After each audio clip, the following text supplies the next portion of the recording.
There have been large demonstrations across Russia today.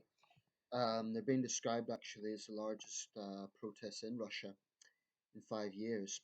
Um, and these are anti corruption protests led by Alexei Navalny.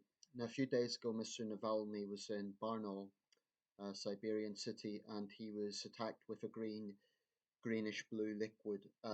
He initially feared an acid attack.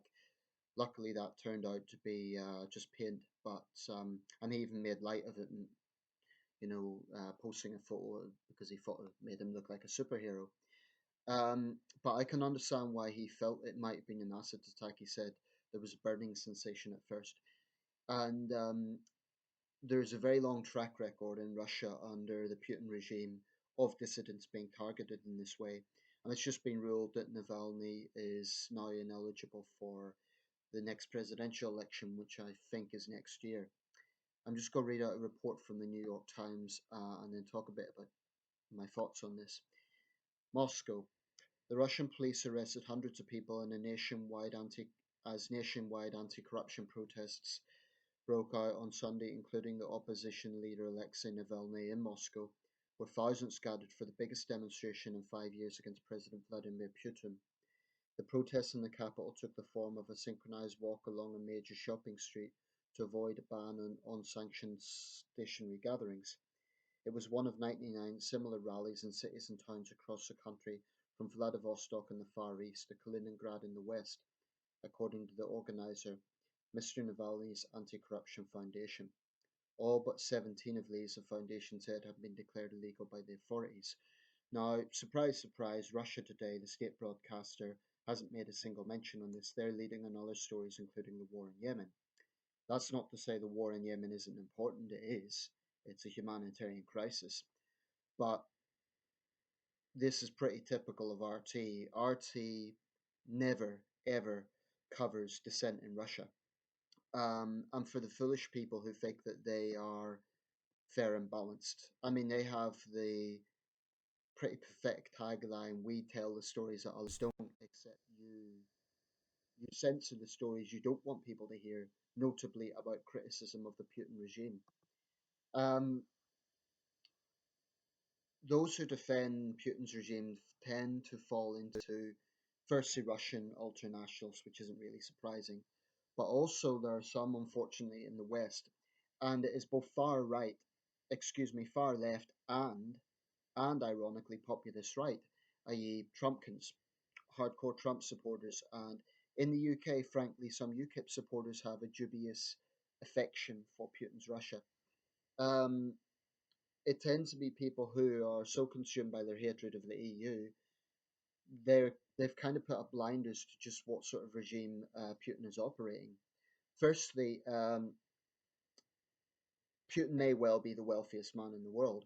It's not been proven, but there is tangible claims that he has assets running in the many billions. Putin is a very, very powerful man. And anyone who really thinks that those journalists who have died in mysterious circumstances over the last 15 to 20 years, that Putin hasn't had a hand in that, I think that's very naive.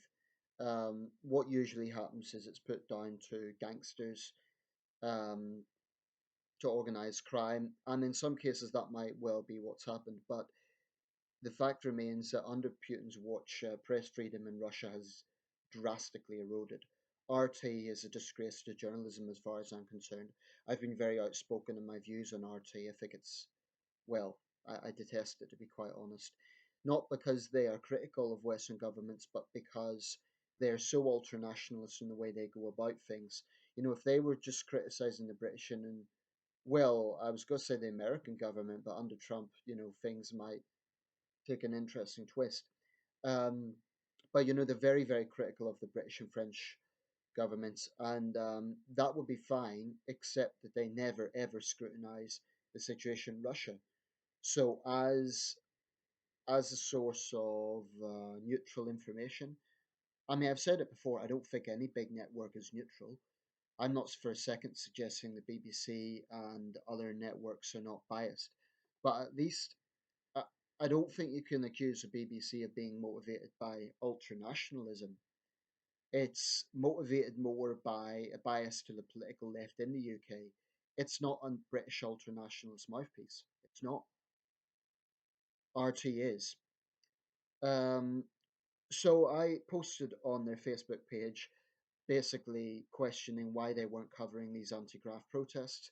Of course, because I've posted on their page before, um, it said the admins will review my content, which basically means they're not going to publish it. I find that RT tends to attract people who hear what they want to hear.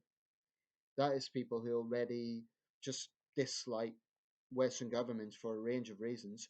So they go to RT because it kind of placates them. It kind of gives them what they want. Um, so I am pleased that these protests are being covered by the BBC, by France 24, by other networks, because if they didn't cover them, RT sure as hell won't. Um, and it's the sort of thing that would really wind RT up. There have been undercover reports into RT showing that far from being a network that just wants to find out the truth about the situations, about various geopolitical situations, this is a network that really is fueled by an ultranationalist agenda. You'll notice they will get very defensive and very angry whenever anyone raises questions about Putin and his regime. Um, and it's not that they openly praise Putin. You know, they're not as their techniques is not quite the way Pravda worked in the old Soviet Union, but it isn't far off. Um, but as for the situation in Russia, I've said this before. I'm not anti-Russian. I believe Russia's a great country. Russia's a country that's contributed great things to the world, from literature to music to art. But the Putin regime, I've got very little respect for. The way they have fueled the war in Syria, the way they have ruthlessly armed the thuggish Assad regime, which has directly led to thousands of Syrian deaths, and then the way they have manipulated the situation to present it as Western countries have started the war in Syria, which is utter nonsense. Anyone who's followed this from the start, and I'm running the risk of repeating myself here, but let's be clear, the Syrian war began in Syria when Assad chose to use brute force against legitimate protests. Russia decided to prop up the regime because they wanted influence in the region. Then Western countries got sucked into it. So it is right that these protests are being covered. Russia is not a democracy. Um, I said earlier on in my video about centrism, the Cold War is over. Technically, that's true, but on Putin's watch, Russia has become a very belligerent country. It's aggressively subjugated smaller neighbors from Georgia to Ukraine to the Baltic states. Um, and I just find it unfortunate that so many people put on blinders to exactly how this regime operates. Um, the 4 years of Medvedev, that looked like there might have been some toning down of Russia's aggressive stance, but in reality, the Medvedev presidency was a cover for Putin's continued presidency. It was just a legal kind of facade. Um, the reality is Putin has dominated Russian politics for 20 years. So, and I say 20 years because the final years of Yeltsin, he was a lame duck president. So, yeah, big protests. I don't know what's going to come out of this, but my sympathies lie entirely with the protesters because Putin is running a thuggish regime that brutally crushes dissent. It's one of the most authoritarian regimes in the world, certainly among big states, um, and it operates like a mafia outfit rather than a legitimate government. As for vast majority of Russian people supporting Putin, I would be very careful what we believe because I think there are a lot of Russians who actually are very critical of Putin. It is true that in the Russian culture there's always been this appeal with strong men figures. I get that, but and I'll just say this briefly as well. In neighboring Belarus, run by another thug, um, Alexander Lukashenko, there have been very brave protests in recent days against laws that are going to penalise the unemployed, laws that go back to the old Soviet days against so-called social parasitism. Um, Now, this is something that I feel very strongly about because the situation in Western countries is far from ideal. I mean, in Britain, we have had, in my view, pretty appalling programs which have led to unemployed people taking their own lives through work capability assessments and so on. So it's kind of ironic this is happening in Europe's last dictatorship. I'm not saying the situation's comparable, by the way, but because we can protest in the UK. But my heart goes out to people in Belarus because this scumbag Lukashenko is really one of the world's worst dictators, and he's basically saying that these people are parasites. All they're doing, from what I can see, is advocating for their basic civic rights. Um, so basically, he's trying to make a law that makes it a criminal offense to be unemployed. That's an old Soviet law. It's used for persecution. It's deeply, deeply flawed. Um, I was shocked but not surprised by that. That's how dictatorships operate. I'll leave it there, but there's clearly grave issues going on here. And in the West, we need to be very, very careful in our dealings with Russia. I think the Trump administration has a lot to answer for, incidentally.